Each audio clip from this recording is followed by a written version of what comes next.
Helo bawb, Elen dwi, a dwi heddiw am gael sgwrs efo Catrin o gwmni Beaufort Research am arolwg maen nhw wedi cynnal yn ddiweddar am yr iaith Gymraeg. Mae rhaid i fi ddeud bod ystadegau, i fod yn hollol onest efo chi, ddim bob amser yn bwnc diddorol. Ond, yn y cyd-destun yma, mae rhaid i fi ddeud, nid ystadegau yn unig ydyn nhw. Maen nhw'n cynrychioli sydd yn union mae pobl yng Nghymru heddiw yn teimlo tuag at sefyllfa'r iaith Gymraeg. So Catrin, arolygon ag ati ti'n neud, de? Alli di ddeitha ni sut ysdi ati i gynnal yr arolwg yma'n benodol?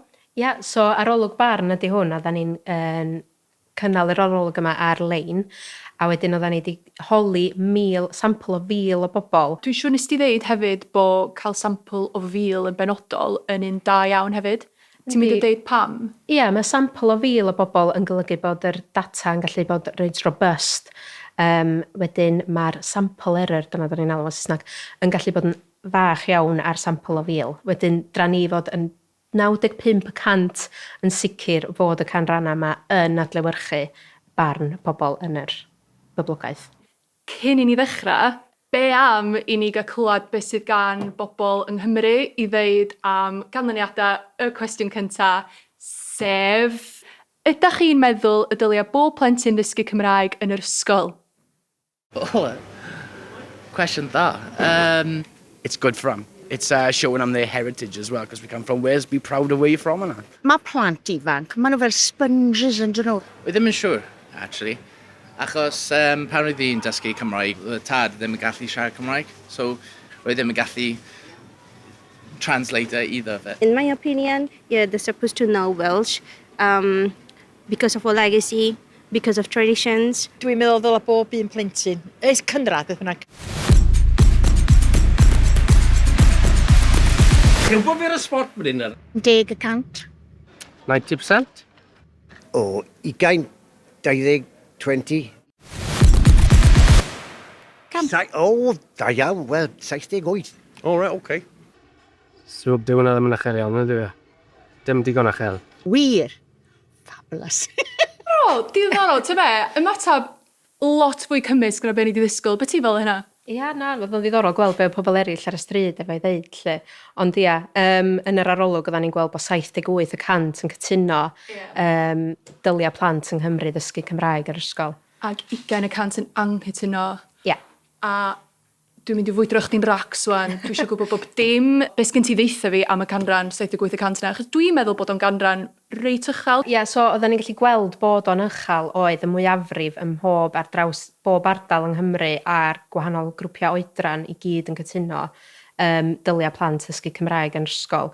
Ond mi oedd na bach wanaetha, enghraifft os da ni sbio ar yr ardaloedd, mi oedd y canran oedd yn cytuno ella fel sa'ch di ddisgwyl, bach uwch yn y gogledd, lle mae yna fwy o bobl yn siarad Cymraeg. Ie, dyna'n mysyn i fi. Ie. Ac oedd ei ar isa yn Caerdydd a Ddwyrain, ond oedd o dal yn uchel iawn o fanna, na 72% o bobl yn cytuno dylia plant ddysgu Cymraeg yn yr ysgol yn yr ardal yna hefyd. Dwi'n reit proud. Chwarae teg. Chwarae teg. Ond wedyn, ymysg yr ei di-Gymraeg, oedd 70% o'n nhw hefyd yn meddwl, so hein di'r bobl sydd ddim yn siarad Cymraeg o gwbl, lle. A mae dal 70% o'n nhw'n cytuno dylia plant ddysgu Cymraeg yn ysgol. Felly, 70% o bobl sydd ddim yn siarad Cymraeg yng Nghymru isio i blant cael dysgu y pwnc. Ie, meddwl bod o'n iawn. Yn cytuno dylia nhw ddysgu Cymraeg yn ysgol. Oce. I fynd yn fwy juicy. Faint o'r bobl yma sydd yn rieni? So, o'r rhai sydd efo plant 15 oed a fengach yn y tŷ, roedd 83% o'n nhw yn meddwl dylia plant ddysgu Cymraeg yr ysgol. So mae hwnna bach uwch na'r canran sydd heb blant yn y tŷ, lle. Felly, cadarnhaol iawn, swn i ddeud. Dwi yn teimlo fatha bod y cwestiwn yma yn plethu i'r ail gwestiwn, sef, da chi'n meddwl y dylia plant fod yn gwbl rhugl yn y Gymraeg cyn maen nhw'n gadael yr ysgol, ond unwaith eto, cyn i fi fwydro chdi racs efo ystadegau yr ateb yma, be am i ni glywed, be sydd gan bobl ar strydoedd i ddeud? Yn ddelfrydol, ynddo. Bendant. Welsh. No. I reckon you should have that basic Welsh language behind you, but then obviously still speak English as well. Dwi ddim yn meddwl bod digon ar gael ar ôl ysgol trwy gyfryngau Gymraeg iddyn nhw. Well, that would be fi'n credu that would be the ideal situation, isn't it? I think my kids will because they live in school. Yeah, pam lai. Yeah, yeah. Well, I think 50-50 on the households yna. 60-70% eich. 80%? That's not too bad, that ain't. Hwna'n sioc ydi. Mae gyda ni broblem yn ein ysgolion dros dim digon o hyder gan yr athrawon sydd ddim yn siarad Cymraeg. Os ti'n siarad iaith Cymraeg yn Cymru, mae mwy o chance i chi cael job hefyd, ys e? Na gyd fi gwybod. Ty be, 49% o bobl yn cytuno. Swn i wedi gobeithio bysa y canran chydig yn uwch, ond dwi'n meddwl bod o'n ofnadwy o isel chwaith oherwydd sa'ch chi'n gallu dadla sut sa'ch chi'n diffinio bod yn rhugl yn y Gymraeg. Mae yna gymaint o bobl yn ddihyder dyddi yma o ran siarad be ydy siarad yn rhugl. Be ti'n feddwl? Ie, mae'r ymateb ar gyfer y cwestiwn yma allan fwy cymysg ar gyfer y cwestiwn cyntaf lle oedd jyst iawn i 8 ym mhob 10 yn cytuno dylai plant ysgu Cymraeg yr ysgol. Mae'r canran di gostwng pam oedd yn cael ei gofyn dylen nhw bod yn rhugl erbyn nhw adael yr ysgol. Mae'r canran yn dod lawr i. Ond mae dal hanner o'n wedi dweud ia dylia nhw fod yn rhugl erbyn nhw adael yr ysgol. O'na un dyn yn y clip na rwan yn dweud na oedd o'n gwbl sicr na ddylsa pobl fod yn rhugl. A dwi'n dallt, mae jyst dangos rhywfaint o ymwybyddiaeth o'r iaith yn gadarnhaol yn y bôn, dydy. Ie, wel mae'r data mynd efo dy far di fod yn hwnna. So os da ni sbio ar y rei sy'n siarad Cymraeg i gymharu fo rei di Gymraeg, so mae rei sy'n rhugl yn Gymraeg fatha chdi, mae 80% o heini yn cytuno dylia plant fod yn gadael yr ysgol yn rhugl yn y Gymraeg. Lle. A wedyn, ymysg y di Gymraeg, mae hwnna'n gostwng i hanner, so mond 39% o'n nhw oedd yn cytuno dylia plant fod yn gadael yr ysgol yn rhugl. Wedyn, mae yna dipyn o ostyngiad o fanna, so ni'n sbio ar ymateb yr di Gymraeg i'r cwestiwn cyntaf, lle o 70% o'n nhw yn cytuno dylia plant fod yn dysgu Cymraeg yn yr ysgol, mond 39 o'n nhw sy'n meddwl dylia nhw fod yn rhugl yn Gymraeg erbyn nhw adael. Y cwestiwn sy'n codi'n ymhen i pan ti'n deud hyn wrtho fi ydy, tybad faint fysa'r ystadegau yna newid tasa y bobl fi Gymraeg yna yn fwy hyderus yn siarad yr iaith. Mae'n bosib y bysa'r ystadegau yna yn codi, ond da ni'n gwybod. A ni'n mlaen i'r trydydd cwestiwn. Hwn ydy hoff gwestiwn fi yn yr arolwg. Dwi yn gweld hwn yn gwestiwn difyr. Mae o'n gwestiwn sy'n rioed i hyn o croesi fy meddwl i fel person sydd wedi tyfu fyny siarad yr iaith Gymraeg. A'r cwestiwn ydy, a wbath mae pobl dosbarth canol yn ei wneud ydy siarad Cymraeg. Felly, cyn i ni drafod yr ateb, mae rhaid i ni gael clywed beth sydd gan pobl ar y stryd i ddeud am y cwestiwn yma. Na. Working class pobl oedd yr iaith Gymraeg. I think in the Eisteddfod in Pontypridd last year, there was a bit of perhaps, thinking that it's sort of us and them. Yna culture yna lle dwi'n teimlo yma y dosbarth ganol, I guess, gallu fod bach mwy iffi ar pobl sy'n dysgu Cymraeg a sydd heb cweit dysgu fo eto. Mae yna rhai pobl yn meddwl na maen nhw wedi deud wrtha it's an elitist language. Dio ddim. I don't see it as middle class, no. Because it doesn't appear so often, if ever, on national TV, I think that maybe there is a view amongst youngsters that it's not hip. Achos yn yr ysgol oedd lot o bobl o dosbarthiadau wahanol, teuluoedd oedd lot o arian. Ond oedd pawb yr un peth wedyn oedd yn siarad Cymraeg.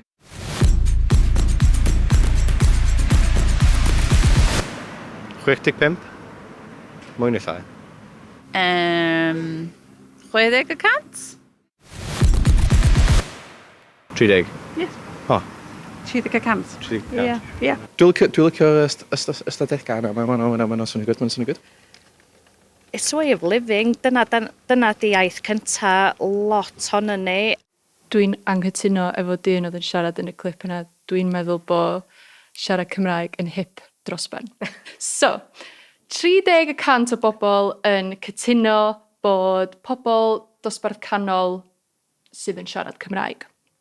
Mae rhaid, cyn i ni drafod hyn ymhellach, mae rhaid i fi gael gwybod pa ardaloedd mae'r ystadegau yma yn uwch yn. Mae gennau syniad yn ymhen, dwi jyst eisiau gwybod os wyt ti'n mynd i gadarnhau beth sydd gennau yn ymhen gyntaf. Wel, yn ddiddorol gweld bod ar draws yr holl ardaloedd yng Nghymru oedd yr mwyafrif yn anghytuno fo hyn bod y Gymraeg ddim yn cael ei weld fel rhywbeth dosbarth canol. So oedd pob yn bob ardal yn anghytuno ar y cyfan.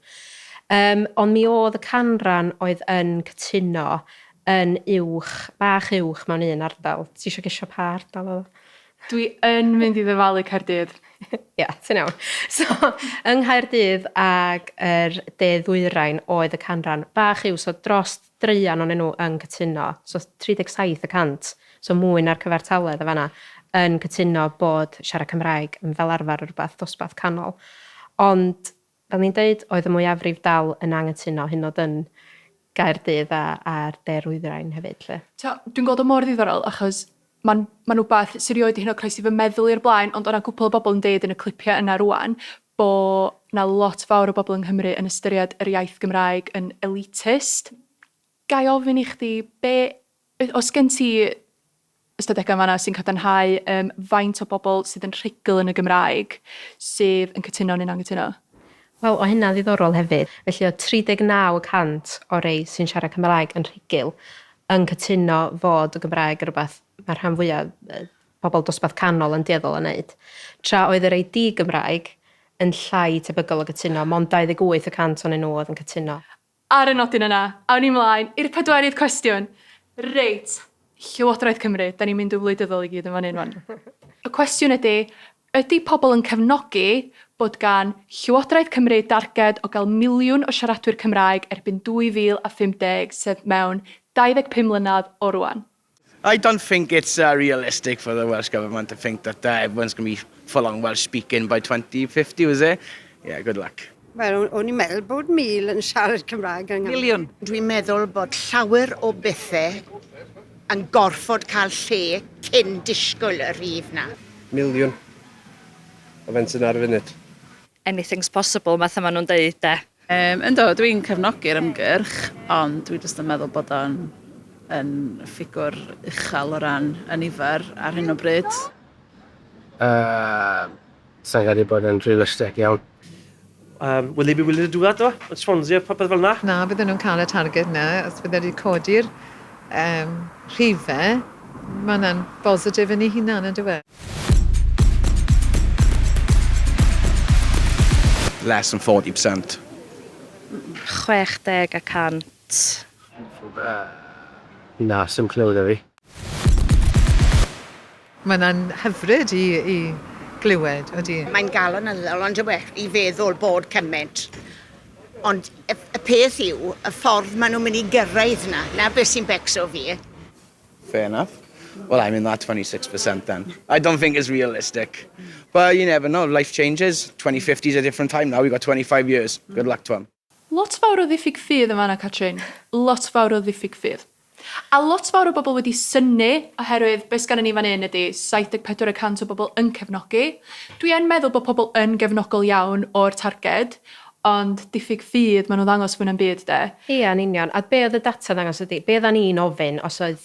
Doeddan ni'n gofyn os oeddan nhw'n meddwl bod o'n realistig neu ddim, oeddan ni'n gofyn ydyn nhw'n cefnogi nod y Llywodraeth i gynyddu'r nifer o siaradwyr Cymraeg. A mae yna waniaethau yn y sampl lle. Wedyn, os oedden ni'n sbio eto ar y rei sy'n rhugl yn Gymraeg, oedd y gefnogaeth dipyn uwch ymysg nhw, illa fel sa'ch chi ddisgwyl, oedd dros 90% o rei sy'n rhugl yn Gymraeg yn cefnogi nod y Llywodraeth lle. Ond mae'n bwysig sylwi fyd bod y rei di Gymraeg o 2/2 o hini, 66% o hini hefyd yn cefnogi. Cyn i fi ofyn mwy o gwestiynau i chdi, fysach chdi'n meindio atgoffa fi faint o bobl sy'n siarad Cymraeg yng Nghymru ar hyn o bryd? Off top of my head, dwi'n meddwl bod o gwmpas 540,000 filoedd o bobl lle sydd yn siarad Cymraeg yng Nghymru yn ôl y census dwytha. Felly y nod ydy i hwnna ddyblu bron iawn. Ie, jyst iawn, mae rhaid i hwnna ddyblu mewn 25 mlynedd. Ie. Faint o bobl iau sydd yn cefnogi y strategaeth iaith gan Llywodraeth Cymru?